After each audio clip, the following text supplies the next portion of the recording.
వాళ్ళకి మనశ్శాంతి లేకుండా ఎందుకు? చేసే పని ఏదో వైనంగా చేయటం చేత కాకపోతే, నేర్చుకునే మనసు లేకపోతే నోరు మూసుకొని కూర్చోరా దద్దమ్మ.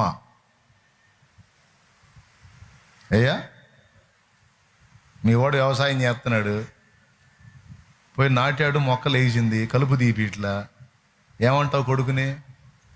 అరే ఆ కలుపు ఆవంతను పెరిగిపోయింది, మొక్క కంటే కలుపు పెరిగిపోయింది, ఎప్పుడురా నువ్వు కలుపు తీసేది అంటావు. నీ భాషలో చెప్తాను, తీద్దాంలే అంటే కడుపులో మండి ఏమన్నా, ఒరే ఎవడు చేయమన్నాడు నేను పొలం, ఎవడు ఏమన్నాడు? చేతగాని అదవి ఎందుకు వేసావు? కష్టపడటం చేతగాని సోంబేరుడు సోమరిపోతుడు వెయ్యకూడదు. పెట్టుబడి తీసుకెళ్ళి ఆవంతను తగలబెట్టావు, ఆవంతన కలుపు మొక్క కంటే కలుపు పెరిగిపోతేనే కూర్చొని ఇక్కడ సినిమాలు చూస్తున్నావు. సిగ్గు లేదురా నీకు?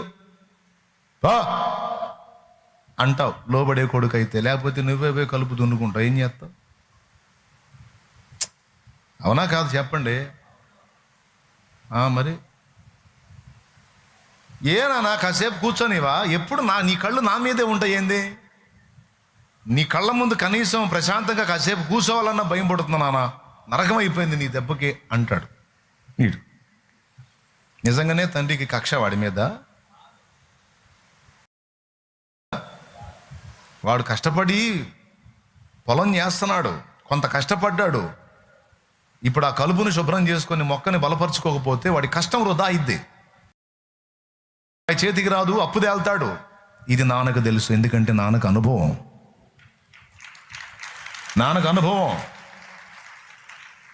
అందుకే నాన్న ఆ నష్టాన్ని నువ్వు ఎదుర్కోకముందే, నువ్వు ఆ పరిస్థితికి వెళ్ళకముందే నీకు చెప్తాడు.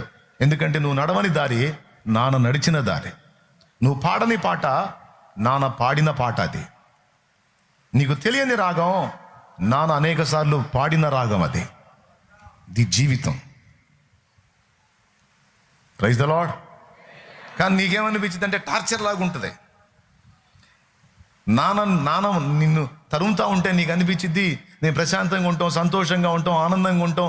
నాన్నకి ఇష్టం లేదు, అమ్మకి ఇష్టం లేదు, పేరుకే తల్లిదండ్రి కానీ వీళ్ళు నా మీద కక్ష పట్టారు, నన్ను సుఖంగా ఉండనీరు, నన్ను ప్రశాంతంగా ఉండనీరు, నేను ఎప్పుడు వీళ్ళ ముందు పరిగెత్తుతానే ఉండాలి, వీళ్ళ కడుపున ఎందుకు పుట్టాను అని మీలో ఫీల్ అయిన ఆడపిల్లలు ఉండొచ్చు, మగపిల్లలు ఉండొచ్చు.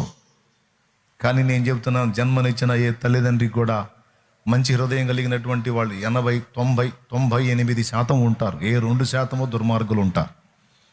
98% జన్మనిచ్చిన తల్లిదండ్రుల హృదయాల్లో మేము ఒకంత డౌన్ అయినా మా బిడ్డలు ఉన్నతంగా ఉండాలన్న న్యాయమైన కోరికనే కలిగి ఉంటారు. నాకంటే నా బిడ్డ బాగుండాలి, నాకంటే నా బిడ్డ ఉన్నతంగా ఉండాలి, నాకంటే నా కూతురు ఉత్తమంగా ఉండాలి, నాకంటే నా కొడుకు ఉత్తమంగా ఉండాలి అని తండ్రి హృదయం, తల్లి హృదయం ఘోషిస్తుంది. ఏమంటారు బ్రదర్స్? ఎవరు చెప్పట్లా? సరే ఏమన్నా అనుకోండి. నేనైతే అది గుర్తించా, నేను కూడా అదే.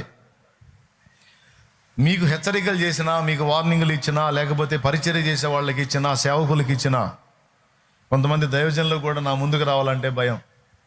ఏ పాయింట్ పట్టుకొని ఉతుకుతాడో, ఏ పాయింట్ పట్టుకొని దరివేస్తాడో, వీడు ఎక్కడ జిక్కించుకుందామా అని చూస్తుంటాడు అని కొంతమంది ఫీలింగ్. నాకేం పిచ్చా నాయన నేను జిక్కించుకొని ఉతకాలని? ఎందుకు చెప్తాను అంటే నీవు కృతార్థుడవు కావాలి. ఫస్ట్ క్లాస్లో పాస్